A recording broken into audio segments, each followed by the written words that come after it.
নমস্কাৰ।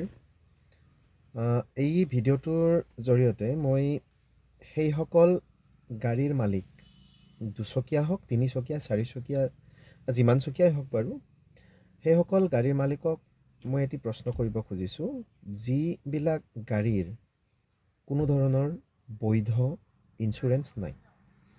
তো আপুনি এইটো কথা কেতিয়াবা চিন্তা কৰিছেনে যে আপোনাৰ গাড়ীয়ে যদি কেতিয়াবা কোনোবা ব্যক্তিক খুন্দিয়াই মাৰি পেলায় আৰু আপোনাৰ গাড়ীত কোনো ইঞ্চুৰেঞ্চ নাই, তো তেতিয়াহ'লে সেই মৃত ব্যক্তিগৰাকীৰ পৰিয়ালক আপুনি বা সেই মৃত ব্যক্তিগৰাকীয়ে যদি ইনকাম কৰা একমাত্ৰ ব্যক্তি আছিল পৰিয়ালৰ, তেতিয়া সেই মৃত ব্যক্তিগৰাকীক ক্ষতিপূৰণ হিচাপত আপুনি ক'ৰ পৰা কেনেকৈ পইচা দিব?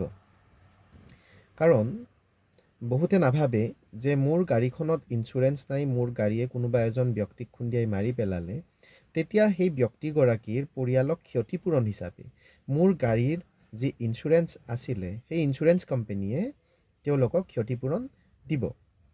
গতিকে আপোনালোকে ফাইনৰ বাবে নহয়, অন্ততঃ আকস্মিকভাৱে হ'ব পৰা এনেকুৱা দুৰ্ঘটনাৰ বাবে আপোনালোকে সাজু হওক, আৰু সাজু হৈ ইঞ্চুৰেঞ্চত বহুত পইচা নপৰে, গতিকে অকণমান পইচা দি আপোনালোকে গাড়ীৰ ইঞ্চুৰেঞ্চ কৰাই লওক, আৰু ইঞ্চুৰেঞ্চ কৰাই নিজৰ পৰিয়ালৰ লগতে আনৰ পৰিয়ালকো সুৰক্ষা প্ৰদানৰ ক্ষেত্ৰত অকণমান সহায় কৰক।